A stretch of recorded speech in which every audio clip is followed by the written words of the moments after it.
Bonjour à tous, bienvenue sur Mathessa, ma chaîne de maths pour dédramatiser. Au programme aujourd'hui, leçon d'exercice pour les experts, nombres complexes et problèmes géométriques. Nous sommes bien évidemment dans le chapitre d'experts qui traite des nombres complexes et géométrie. Je vous insère comme d'habitude le lien vers la playlist du chapitre afin que vous puissiez vérifier vos acquis et vos connaissances. Savez-vous par exemple faire la différence entre module et argument? Savez-vous également passer d'un vecteur, par exemple, à son affixe? J'ai donc préparé aujourd'hui pour vous 4 exercices avec naturellement une donnée très importante pour vous. Le plan est rapporté à un rond, un repère orthonormal direct, qui s'appelle OUV et non pas OIJ, afin de ne pas confondre le petit i des nombres complexes avec le i du vecteur unité. 4 exercices donc pour vous. Si vous vous sentez suffisamment à l'aise, n'hésitez pas à mettre la vidéo en pause, à tenter de résoudre les 4 exercices, et on se retrouve évidemment juste après pour la correction. Allez, un brouillon, un crayon, et c'est parti! Alors on a donc ici la donnée de 4 points avec leur affixe respective. Il n'est pas indispensable de construire une figure dans un repère, par contre on va faire un petit croquis pour traduire la situation. On me parle ici d'un quadrilatère qui s'appelle ABCD. Je construis donc ici une figure qui pourrait par exemple ressembler à un quadrilatère, sans condition particulière, simplement pour avoir la position des lettres. Pensez bien à faire tourner les lettres comme ceci. Donc moi, ce que je vais commencer par faire évidemment, c'est calculer l'affixe du vecteur AB par exemple, et l'affixe du vecteur DC pour voir si elles ne seraient pas égales. Pour avoir l'affixe de AB, c'est donc ici B moins A. Je remplace donc 2 moins entre parenthèses 5 moins 3i. Et donc ici, je vais avoir moins 3 plus 3i. De la même manière pour le vecteur DC, j'aurai donc C moins D.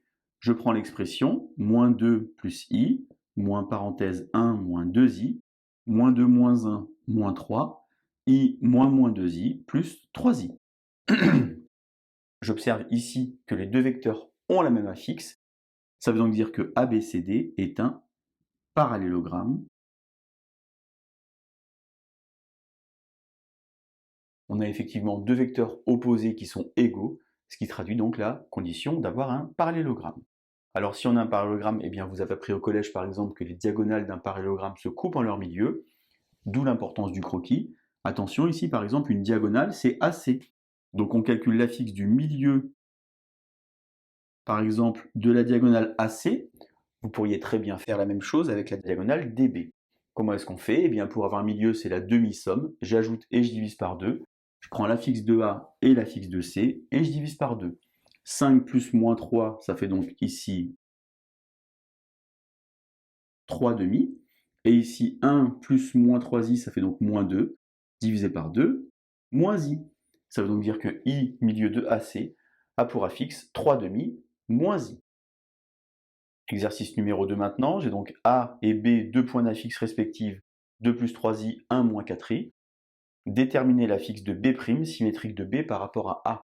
De nouveau, je construis un petit croquis. Alors, qui dit symétrique dit milieu. Il faut faire attention à qui est le milieu de qui.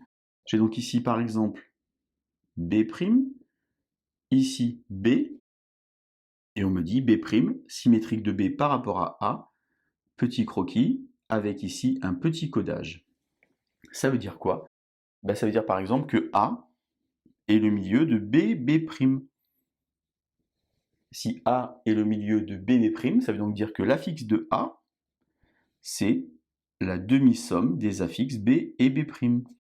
Ceci peut se traduire simplement par B' égale 2A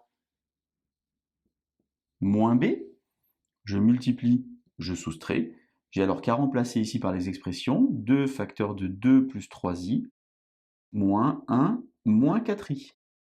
Alors attention, 2 fois 2, 4 moins 1, ça fait 3. 2 fois 3, 6, 6 et 4, plus 10i.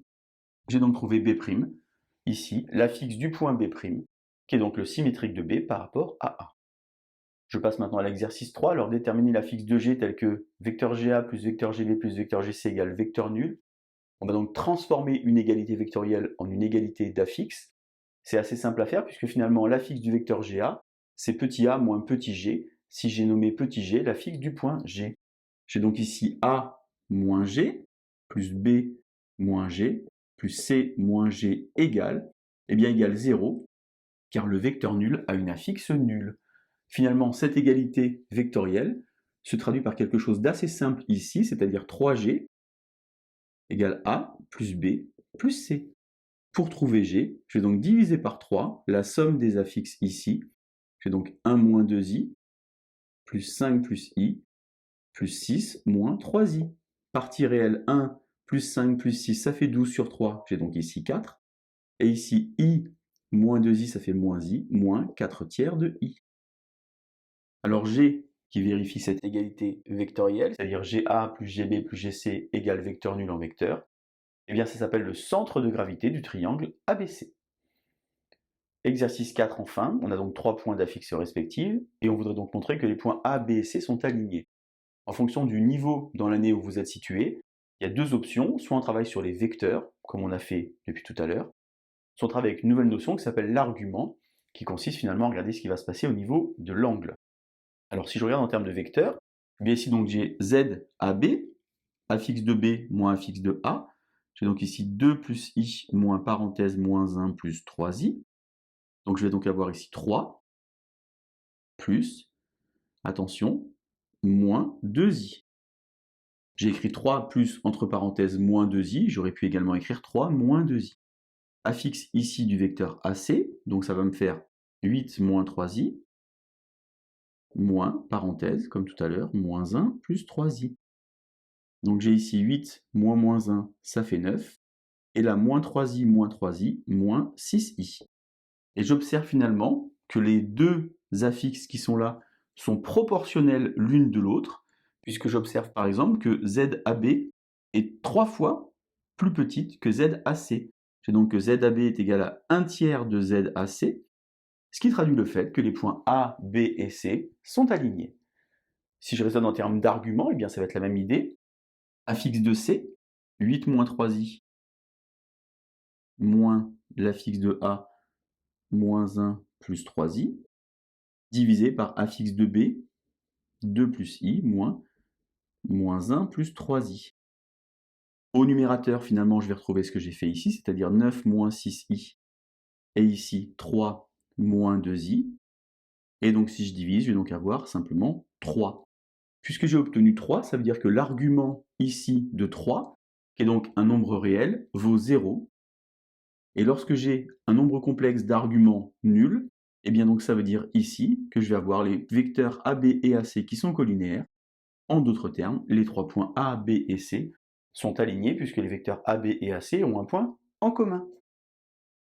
Nombre complexe et problèmes géométriques, vous voyez qu'on peut tourner autour de toutes les notions que vous avez apprises au collège, que ce soit le milieu, les parallélogrammes ou même le barycentre. Je vous laisse vous entraîner et je vous dis à bientôt sur Mathessa.